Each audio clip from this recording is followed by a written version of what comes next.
The Locky Trinity let us down last week as Shane Young fumbled the bag in, I believe, the second fight of the night. And I knew right away that I got a little bit too cute trying to put him into the parlay when it really should have been Jamie Malarkey, Jack Jenkins, and Jack Delamata Lena, who all went out there and did the damn thing. So no more getting cute. Let's try to cash the one this week. And we'll start off with the first fight of the night with Clayton Carpenter over Juan Camilo Ronderos. Now, Carpenter coming off a successful trek into the Contender Series where he earned his contract in the UFC with a big win over Edgar Chairez, where he showed the composure and discipline of a veteran while showcasing his full MMA game where he was able to get his hand raised via decision. He's a solid striker who throws in combinations but also has a great grappling game where he's able to take opponents to the ground and grind them out from that top position.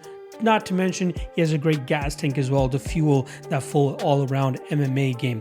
Ronderos, on the other hand, came in on short notice in his UFC debut and came up short against David Dvorak, getting finished within the opening minute of that fight.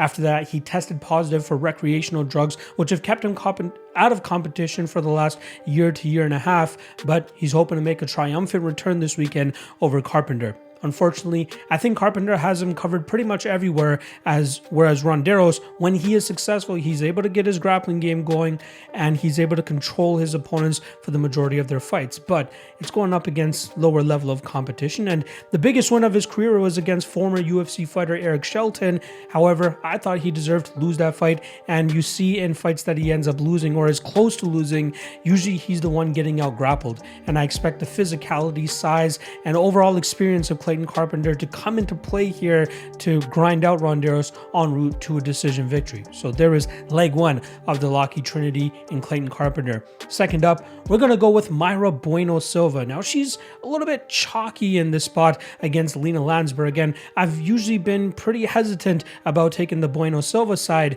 in her previous fights, but in this matchup, I think she matches up very well against the aging Lena Landsberg. I think her speed, power, and overall technical skills will be able to overcome the violence of the elbow queen Lena Landsberg.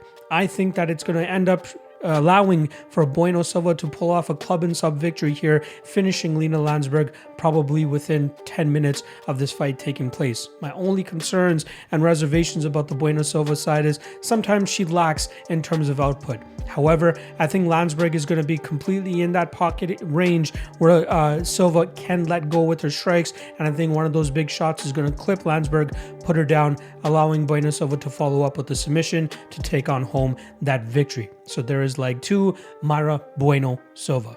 And the last leg of the Locky Trinity, we're going to be going with the heavyweights here in the third last fight of the night, with Jamal Pogues defeating Josh Parisian. Now, Jamal Pogues got his contract with the UFC off of his Contender Series performance, where he was able to batter his opponent over 15 minutes on the feet and earn a contract.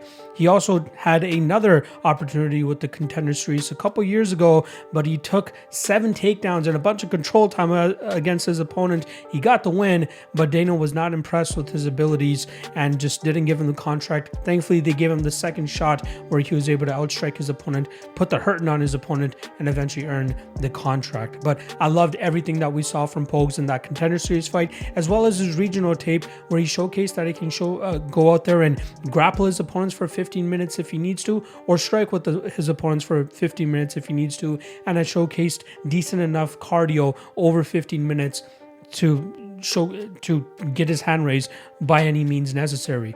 Josh Parisian, on the other hand, has shown weaknesses against a fighter of this type, especially in his fight against Dontel Mays, a fighter who was able to get him to the ground over and over again, put a pace on him, and eventually finish him in the third round of their fight.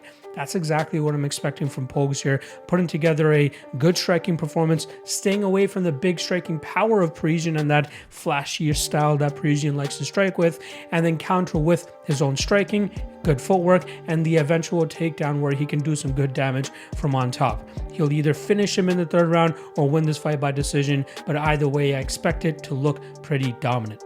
So there you guys go. We got the Locky Trinity in play here, where we got Clayton Carpenter, Myra Bueno Silva, and Jamal Pogues. You can parlay them together right now on DraftKings for plus 125.